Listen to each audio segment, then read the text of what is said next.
안녕하세요. 28번째 강의를 시작하겠습니다. 이제 28번째 강의는 이제 베릴로그를 사용하여서 이제 SPI 리시버를 설계하는 강의가 되겠습니다. 그 중에 이제 첫 번째 강의로서 이제 SPI가 무엇인지에 대해 가볍게 알아보고 가겠습니다. 이제 위키피디아에서 이제는 검색을 해보면 시리얼 파이퍼 인터페이스라 하여서 이제 데이터를 전송을 할 텐데 그 데이터를 어떤 신호선에 실어서 전송을 하게 되죠. 이제 모시 또는 미소 이 선인데 이제 보시면 아시다시피 와이어가 하나죠. 그런데 이제 데이터가 만약에 이제 8비트 데이터라고 한다면은 8비트를 한 번에 전송해주기 위해서는 전선이 8개가 필요할 겁니다.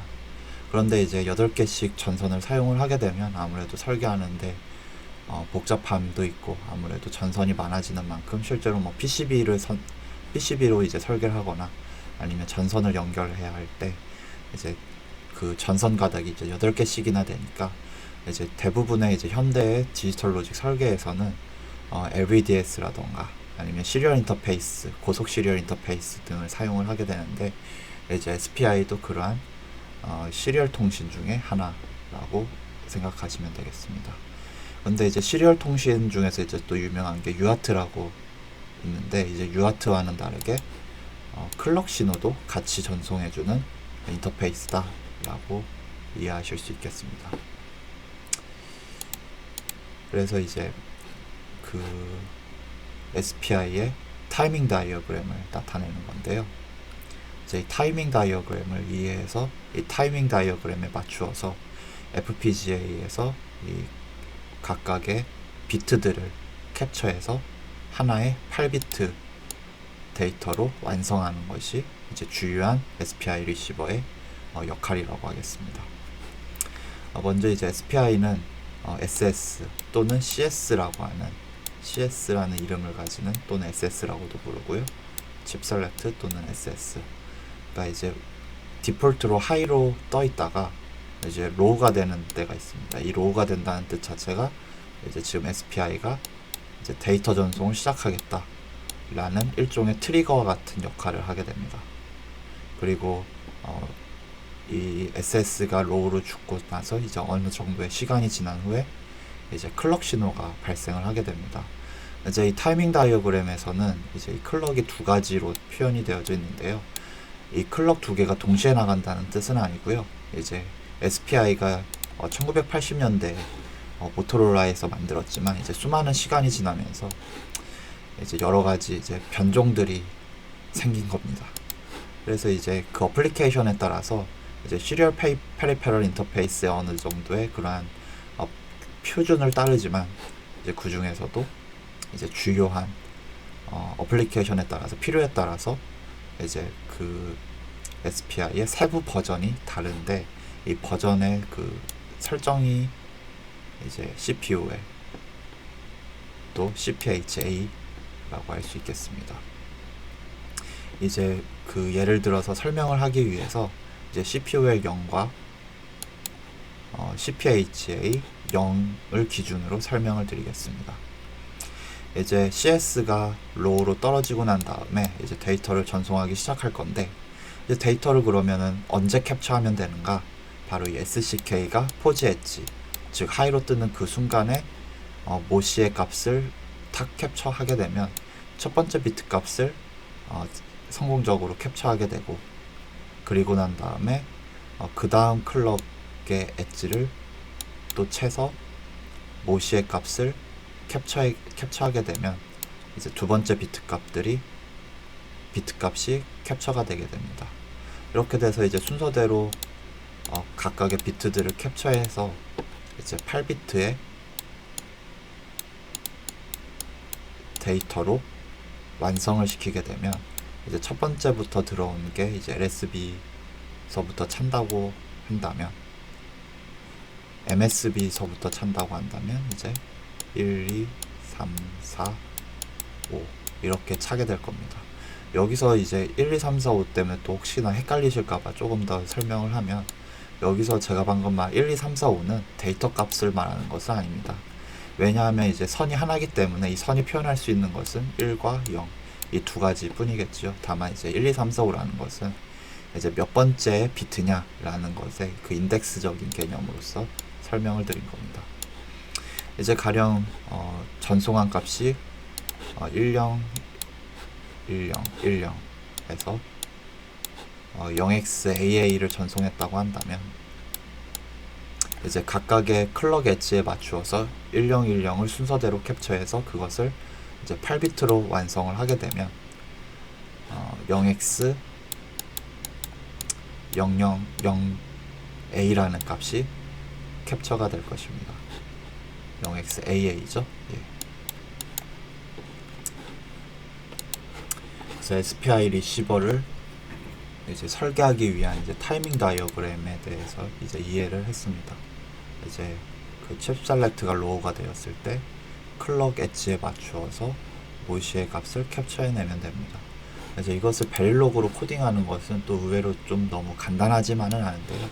이제 코드를 먼저 보면서 한번 살펴보도록 하겠습니다. SPI 슬레이브 모듈인데요. 이제 인풋 시그널로는 아까 타이밍 다이어그램에서 살펴보았던 SCK, SS, 모시, 미소가 있습니다. 그리고 이제 그 SCK에 맞추어서 데이터 값을 8비트를 모아서 모시의 값을 이제 한 비트마다 캡처를 해서 8비트를 모은 다음에 그 8비트 모은 값을 이제 데이터 바이트 리시브드라는 시그널로 출력해 주게 됩니다. 그렇기 때문에 이 데이터 바이트 리시브드라는 시그널은 8비트 위드를 가지는 버스라고 볼 수 있습니다. 그리고 이제 이 부분이 이제 다 배운 문법인데도 좀 헷갈릴 수가 있어요. 이거 찬찬히 따져보면 됩니다.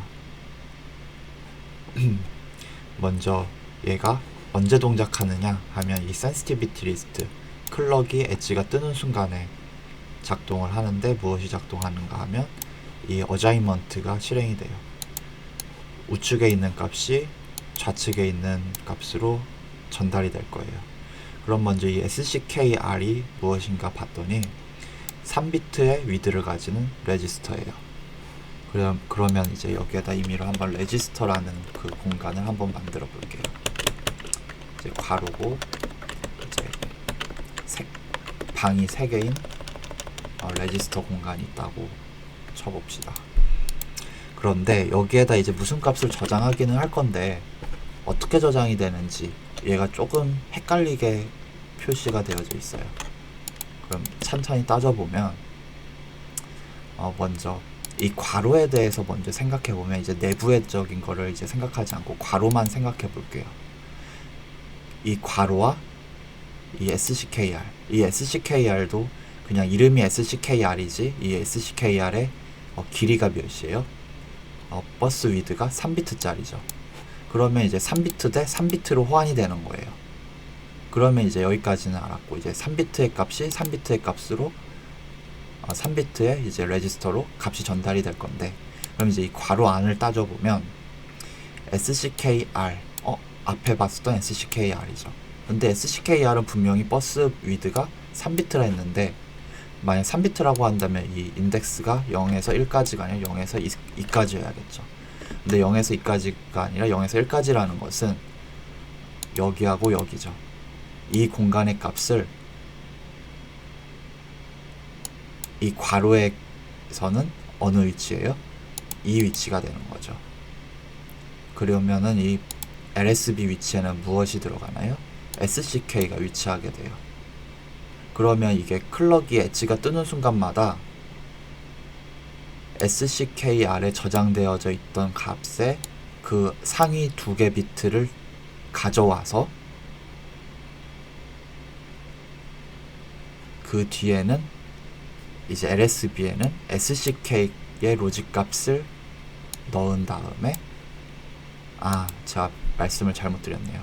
0에서 1까지니까 SCKR의 상위 2개 비트가 아니라 하위 2개 비트죠. 하위 2개 비트를 상위 2개 비트 위치에다 넣고 그 다음 마지막 LSB에다가는 SCK를 넣어줘서 결국엔 3비트가 완성이 되죠. 그래서 완성되어진 3비트를 어디에다 넣어요? 다시 SCK R에 넣어주게 되죠. 그러면 이제 클럭이 이제 반복되면서 어떻게 작동을 하느냐 생각해보면, 상상을 해보면, 여기에 있는 값이 앞으로 전달되어지고 하나가 SCK에서 자고, 그 다음 클럭에서 또 하위 2개 비트가 상위 비트로 넘어가지게 되죠. 결국엔 시프트 레지스터가 구현이 되는 거예요. 그러면 이제 SCK가 여기에 위치해 있다가 그 다음 클럭에는 여기 위치해 있다가 또 그 다음 클럭에는 이렇게 위치해서 점점 시프트 되게 될 거예요. 그럼 이제 시프트 되는 것까지는 알았고, 이제 그 다음 거를 한번 또 해석을 해볼게요. 이번에는 SCKR에 조건문이 달렸어요. 그럼 다시 또 공간을 만들어서 이 조건문이 실행돼서 이 라이징 엣지가 1이 되는 순간이 언제인가 따져보면요, 1에서 2까지, 즉 여기 상위 2개 비트죠. 여기의 값이 0이었다가 1일 때 라이징 엣지의 값이 1이 되는 순간이에요. 그렇죠? 그러면 이게 어떤 의미를 가지느냐 하면, 이 SCK가 그 클럭이라고 말씀을 드렸잖아요. 근데 이 클럭을 더 빠른 클럭으로 채는 거예요. 이렇게 채다 보면 이제 이 SCK의 값이 이제 계속 0이 들어오고 있다면 이 시프트 레지스터에서 계속 0이 반복이 될 거기 때문에 이 라이징 엣지가 뜰 일이 없겠죠. 그러다가 SCK가 만약에 1로 뜨게 되면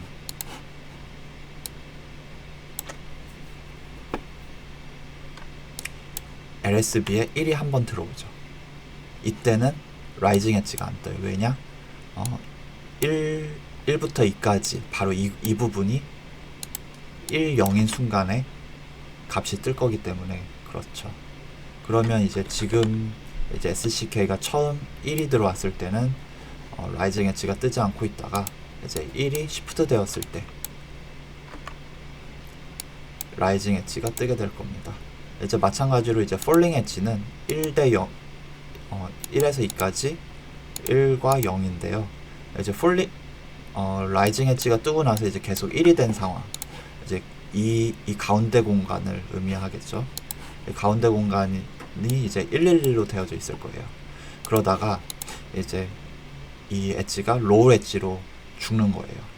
그러면 이제 1111이 계속해서 반복되어서 시프트 레지스터에서 시프트 되다가 딱 0이 하나 나타나는 순간이 오게 돼요. 바로 이때죠.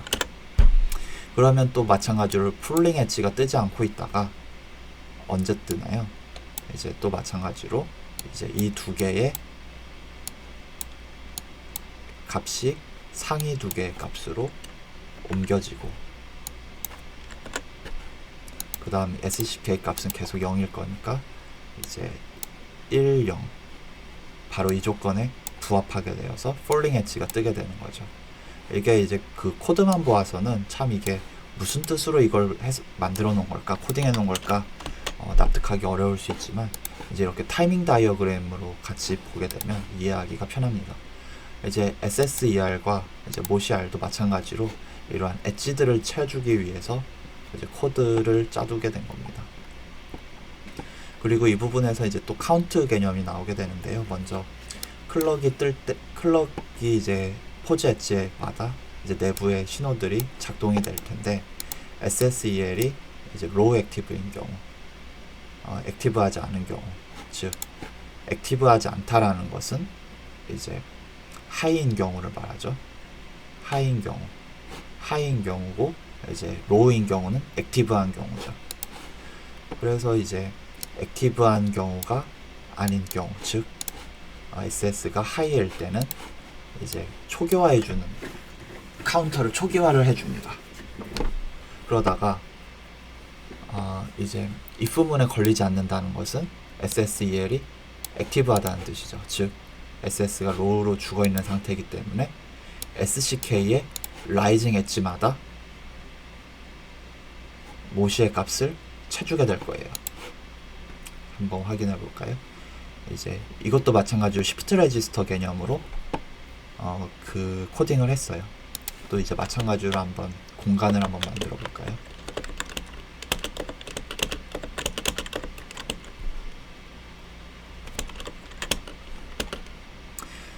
처음에 이제 모시를 캡처를 했다고 해볼게요. 여기 첫 번째 위치를 가장 첫 번째 캡처를 했다고 하면 이제 여기에 값이 일단은 물론 이제 0으로 무조건 초기화되어 있다는 보장은 없는 거예요. 근데 이제 시프트 레지스터이기 때문에 어차피 다 밀릴 거기 때문에 앞에 있는 값들은 의미가 없어요. 그래서 이제 모시의 데이터가 1이었다고 하면 이제 이렇게 값이 만들어져서 바이트 데이터 리시브드라는 값에 저장이 될 것이고요. 이제 그 다음에 이제 또 봤더니 SCK가 또 라이징 되는 순간이 캡처가 됐어요. 그러면 이제 또 모시 데이터를 하나 가져와서 이제 지금 이제 이게 여기에 저장되어져 있는 거죠. 여기에 저장되어져 있는 것에 하위 6비트, 하위 5비트. 아, 이게 총 8비트죠. 그러면 이게 6, 7, 8. 그래서 이제 하위 7비트를 가져와서 어느 위치에 넣나요? 상위 비트 위치에 넣어주죠. 상위 비트에다가 넣어주고 이 컴마로 구분해서, 그럼 마지막 하나 남은 한 개 비트는 모시 데이터가 들어가게 될 거고요. 만약 모시 데이터가 이번에도 1의 값이었다고 해볼게요. 1. 그러면 이제 이 괄호 안에 있는 8비트가 좌측 8비트로 대입이 될 거기 때문에 이제 이 값은 이렇게 하나 시프트 되어져서 될 거예요. 그리고 또 이제 그 다음 이제 세 번째 엣지가 떴다고 해보죠. 세 번째 엣지의 모시의 값이 0이었다고 해볼게요. 그럼 마찬가지로 또 하위 7비트를 가져와서 이 상위 비트에다가 넣어주게 될 거고요.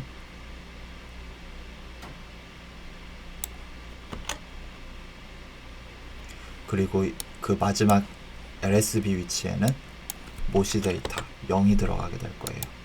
그래서 이렇게 해서 반복이 되다 보면 이 카운터가 초기화되는 맥시멈에 달하는 때가 오게 되는데, 이제 이 코드에서는 이제 내부적으로 이 카운트 초기화되는 구간이 하나가 이제 만들어지게 되는데요. 언제 카운트가 되냐면 SCK가 falling edge이고 SSEL이 액티브일 때. 그런데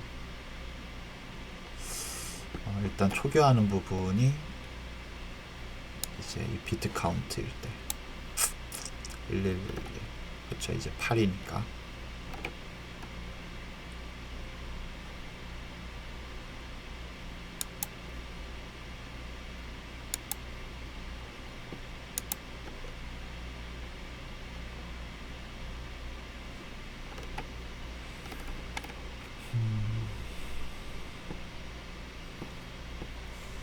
초기화가 여기서 되는군요. 어차피 이제 SSEL이 액티브하지 않게 되는 경우, 즉 이제 SS 신호가 이쪽으로 뜨게 되는 순간 카운터도 초기화가 되죠. 그래서 이제 그것은 이제 SS가 명확하게 입력이 될 거기 때문에 이제 시프트는 이제 8번만 하게 될 거예요. 그래서 이 값이 최종적으로는 가장 첫 번째 들어왔던 값이 이제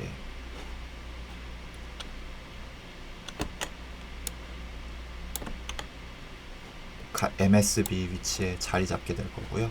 이제 그 다음부터 이제 순서대로 캡처되어져서 들어온 신호들의 값들이 자리하게 될 겁니다. 그러면 이제 이렇게 자리를 잡았어서 이제 최종적으로 이제 비트들 8비트를 전부 다 모은 거죠.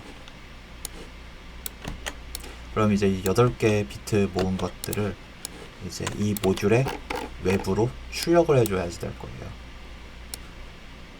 그런데 이제 이 출력을 해주긴 하는데 이 값을 다 모았는지 안 모았는지 외부에서는 알 수가 없는 거잖아요.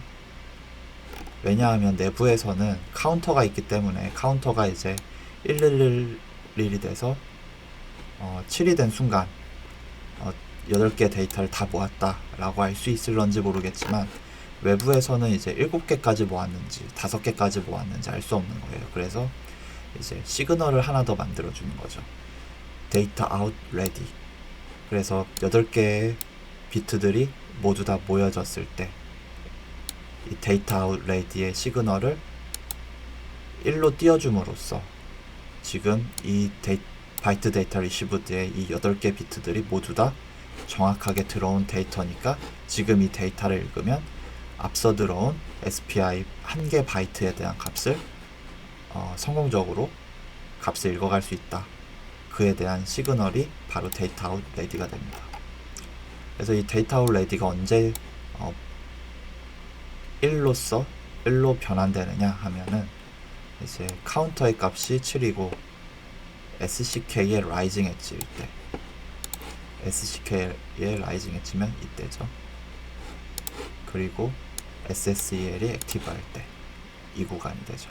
그래서 조건들이 이제 여러 가지가 겹치는데요. 이제 0, 1, 2, 3, 4, 5, 6, 7 7이면서 라이징 엣지이고 SS가 로우일 때, 이러한 조건들을 만족을 해주었을 때 데이터 아웃이 레디가 0에서 1로 바뀌게 될 거예요.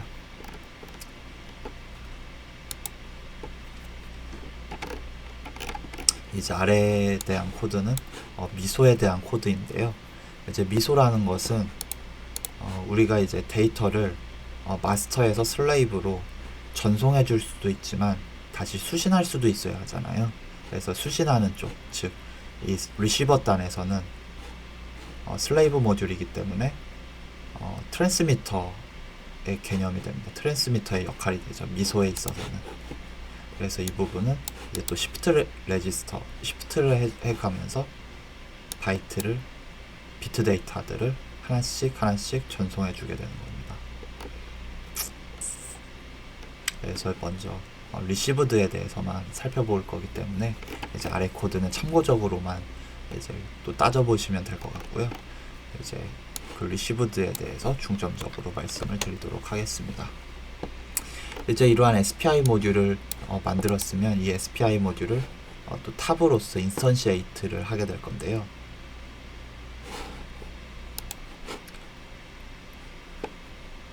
이제 이 탑 베릴로그 파일이 됩니다. 이제 탑 파일에서는 이제 실제로 이제 칩 외부로 시그널들이 나가줘야 하기 때문에 이제 SPI, SCK, 미소, 모시, CS에 대한 인풋과 아웃풋에 대한 설정들을 해줍니다.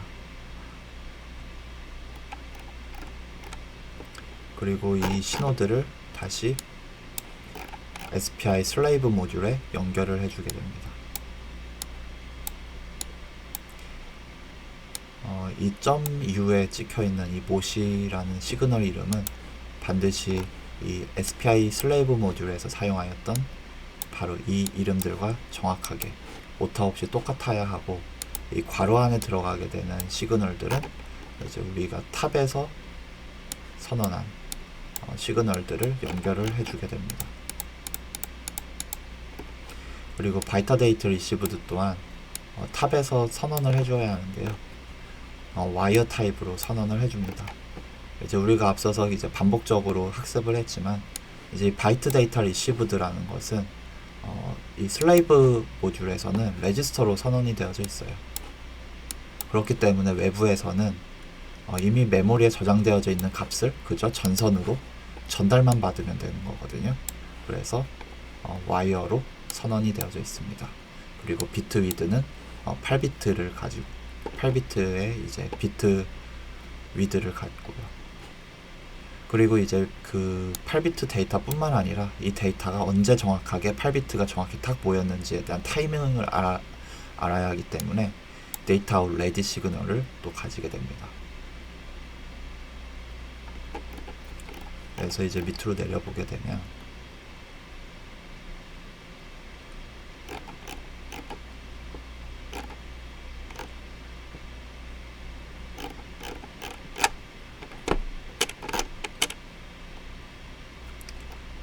이게 여러 가지 코드하고 좀 많이 섞여가지고서 이제 보기가 번거로운데요. 이제 우리 강의에서는 이제 SPI에 대해서만 좀 중점적으로 설명을 하기 위해서 좀 비교적 이제 불필요한 메모리에 대해서, 링 버퍼에 대해서는 좀 생략을 좀 하도록 하겠습니다.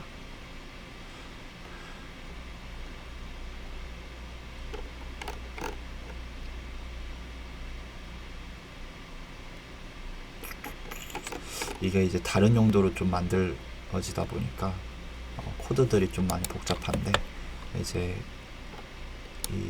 이 부분을 이제 주석을 해제해서 설명을 해드리도록 하겠습니다. 이제 클럭이 이제 포즈 엣지, 즉 0에서 1로 변화하는 순간마다 이 오레이즈 내부문을 실행을 할 건데, 이 LED를 켜줄 거예요. LED의 값도 또 아웃풋으로 선언이 되어져 있거든요. 그리고 이제 이 베릴로그 코드는 이제 실제 FPGA 칩에서는 이 LED는 실제로 이제 FPGA 보드에 LED하고 연결이 되어져 있을 거고요. 그러면 이제 LED에다가 값을 전달해 줄 건데, 그 값은 무엇인가 하니 SPI로 수신받은 8비트 데이터들이고, 근데 이 8비트 데이터들이 언제 정확하게 8비트가 완성이 되는지 확인하기 위해서, 정확히 체크하기 위해서 이제 데이터 아웃 레디가 1일 때 if로서 조건문을 걸어준 거죠. 그냥 만약에 이 if 조건문 없이 바이트 데이터 리시브드만 그냥 딸랑 써놓게 되면, 이제 SPI 슬레이브에서 shift 레지스트가 걸릴 때마다, 바로 이 부분이죠. 이 부분이 걸릴 때마다 그 값이 그대로 LED에 반영이 될 거예요. 근데 그러면은 이제 지저분한 우리가 의도하지 않은 결과값이기 때문에, 우리가 이제 의도하는 것은 정확히 SPI를 통해서 수신받은 8비트 데이터를 그대로 LED로 출력하는 것이 의도이기 때문에 이제 코딩을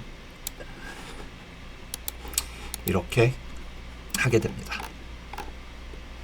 이제 SPI에서 이제 중요한 것은 이제 SS가 액티브 되었을 때만